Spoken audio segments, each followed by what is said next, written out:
Goosebump moment என்றே சொல்லலாம். தோனி, கபில் தேவ் அடுத்த லிஸ்ட்டில் வந்துட்டு ஒரு இந்திய கேப்டனாக நம்ம ஹிட்மேன் ரோஹித் சர்மா உதயமாயிருக்கார் என்றே சொல்லாங்க. கண் கலங்கிட்டார். அவர் மேட்ச் முடிஞ்ச பிறகு ஒரு பாயிண்ட் சொன்னார் பாருங்க. அதாவது செமிஃபைனல் இங்கிலாண்டா அவங்க ஈயம் பூசுகிற டீமான்னு தெரியல, கம்ப்ளீட்டாக ஈயம் பூசிட்டாங்க. ஈஸியாக அங்கிட்டு போனாய் அப்படின்னு சொல்லி அனுப்பி விட்டாங்க என்றே சொல்லாங்க. என்ன பர்ஃபார்மன்ஸுங்கிறீங்க, 4 ஸ்பின்னரை கொண்டு போனார், அங்கே வாங்க உங்களுக்கு தெரியும்னு சொன்னார். ஏகப்பட்ட விமர்சனம் எழுந்தது. அண்டு பவர் பிளேயில் அக்ஸர் பட்டேலை வச்சு யூஸ் பண்ணாருங்க. அதாவது சேஸ் பண்ணும்போது இங்கிலாந்து 171 தான் இந்தியா அடிச்சிருந்தாங்க. ஆனால் டெஸ்ட் ஆடுகளை மாதிரி இருந்ததுங்க. இந்த ஆடுகளத்தில் கேப்டன் ஆக் பண்ணார் பாருங்க. அதாவது விராட் கோலிலாம் பார்த்தீங்கன்னா கையை வீசிட்டு போயிட்டார், விரிச்சிட்டு போயிட்டாரு. பட் எப்போதுமே விராட் கோலி தடால் புடால்னு அடிப்பார் இல்லையா, சாரி ரோஹித் சர்மா டம்மு டும்முன்னு அடிப்பாருங்க கண்மூடித்தனமா. பட் இந்த நேரத்தில் இந்த பிச்சு சூழலை புரிஞ்சு அதற்கேற்றவாறு அட்ஜஸ்ட் பண்ணி விளையாண்டார் பார்த்தீங்களா. உண்மையிலேயே விவேகம் தாங்க. கேப்டனுக்கு இந்த விவேகம் இருக்கணும். அதனால தான் ஒரு மிகப்பெரிய வெற்றியை தேடி தந்திருக்காருங்க. 17 வருடத்துக்கு அப்புறம், அதாவது 2வது முறை ஃபைனல் அட்டன் பண்ணியிருக்காங்க. அண்ட் T20 வேர்ல்டு கப்பை இந்தியா வின் பண்ணிடுவாங்கன்னு வைங்களேன். ஏன்னா சவுத் ஆஃப்ரிக்கா தான், சவுத் ஆஃப்ரிக்காவை ஈஸியாக புரிஞ்சு விட்டுருவாங்க, பிசைஞ்சு விட்டுருவாங்க என்று சொல்லாங்க.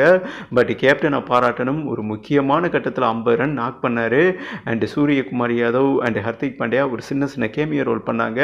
இவங்களாம் ஒரு சிறப்பான கூட்டுச்சங்கிலியான பர்ஃபார்மன்ஸ் பண்ணதுனால தான் அந்த சங்கிலியால் இங்கிலாண்டை இறக்கிட்டாங்க என்றே சொல்லலாம். ஆரம்பத்திலேருந்து எண்ட் ஆஃப் த கேம் வரை இந்தியா தான் டாமினேட் பண்ணாங்க. ஒரு குசுவை தட்டுற மாதிரி கிரீஸ் டப்பாவை எப்படி வச்சா இப்படி தானே வச்சேங்கிற மாதிரி வச்சு விட்டாங்க என்றே சொல்லாங்க. இங்கிலாந்து மாதிரியே தெரியல, ஒரு ஜிம்பாபேவை சீரழிச்ச மாதிரி சீரழிச்சிட்டாங்க. அண்ட் உண்மையிலேயே கேப்டன் தாங்க. நீங்கள் ஒவ்வொரு மேட்சையும் எடுத்துக்கிட்டிங்கன்னா தெரியும். 1983 நம்ம 50 ஓவர் வேர்ல்டு கப் வின் பண்ண காரணம் கேப்டன் சிறப்பான நாக் பண்ணார் கபில் தேவ். 2011 நம்ம வேர்ல்டு கப் வின் பண்ணோம்னா சிறப்பான நாக் பண்ணது MS தோனி.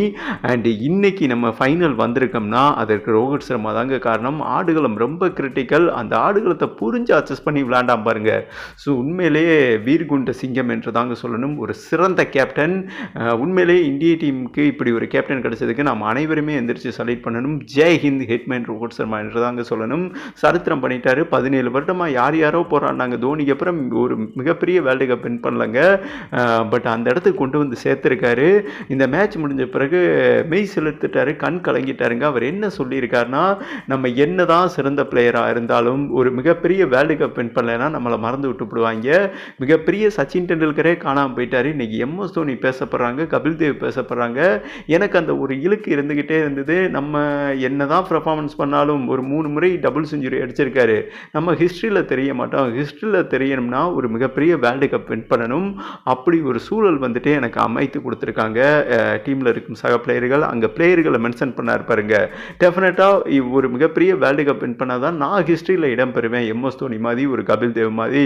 அந்த ஒரு சூழல் வந்தால் தான் என்னோட கிரிக்கெட் வாழ்க்கை முழுமையாக நிறைவு பெறும். அந்த நிறைவு பெறும் நேரம் வந்துவிட்டது. இந்திய டீமில் இருக்கும் 11 பிளேயர்களும், அதாவது இவரை விட்டுட்டு 10 பிளேயர்களும் சிறப்பான பர்ஃபார்மன்ஸ் இந்த சீரீஸ் முழுவதும் கொடுத்துருக்காங்க. இந்த ரீசனால தான் என்னால் இந்த இடத்துல வந்து நிற்க முடிந்தது என்றும், அதாவது தனித்துவமாக அவர் தாங்க ஜெயித்து கொடுத்தாரு. ஆனால் அதை மறந்துட்டு அந்த 10 பிளேயர்களையும் தட்டி கொடுக்குறாரு பார்த்தீங்களா. அங்கே நிற்கிறாரு இந்திய கேப்டன் ரோஹித் சர்மா. டெஃபினட்டாக T20 வேர்ல்டு கப்பை வின் பண்ணி கொடுப்பாரா 2வது முறை? ஹிஸ்ட்ரியில் அவர் நினச்ச மாதிரி இடம் பிடிப்பாரா? அண்ட் அவரோட கிரிக்கெட் வாழ்க்கை நிறைவு பெறுமா? ஏன்னா இதோட அவர் வந்துட்டு ரிட்டையர்மெண்ட் ஆயிடுவாருங்க. T20 வேர்ல்டு கப்பில் இருந்து ரிட்டையர்மெண்ட் அனௌன்ஸ்மெண்ட் பண்ணிடுவார் என்றும் ஒரு முக்கியமான செய்தி வந்திருக்கு. கண் கலங்கிட்டார். ஹிஸ்ட்ரியில் என்னோட நேம் இடம் பெறணும், தோனி, கபில் தேவ் மாதிரி. அந்த நேரம் வந்து விட்டது. இன்னும் ஒரே ஒரு மேட்ச் தான் இருக்குது. அதுவரை நான் தூங்க மாட்டேன். டெஃபினட்டாக வந்துட்டு வெற்றி எங்கள் பக்கம் என்று மிகப்பெரிய லெவலில் இந்திய ஸ்பின்னர் ஓவரால் இந்திய பிளேயர்களை மிகப்பெரிய லெவலில் பாராட்டினார். மேலும் இந்தியாவோட வெற்றியை நம்ம கொண்டாடணுமோ இல்லையோ, அந்த ஆப்கான் நாட்டில் மிகப்பெரிய லெவலில் செலிப்ரேட் பண்ணியிருக்காங்க என்றும் ஒரு முக்கியமான செய்தி வந்திருக்கு என்பது குறிப்பிடத்தக்கது. இது நம்ம இந்திய நாட்டுக்கே ஒரு மிகப்பெரிய பெருமிதம் என்று சொல்லிட்டு ஜெய் ஹிந்த்னு கம்ப்ளீட் பண்ணுறேங்க.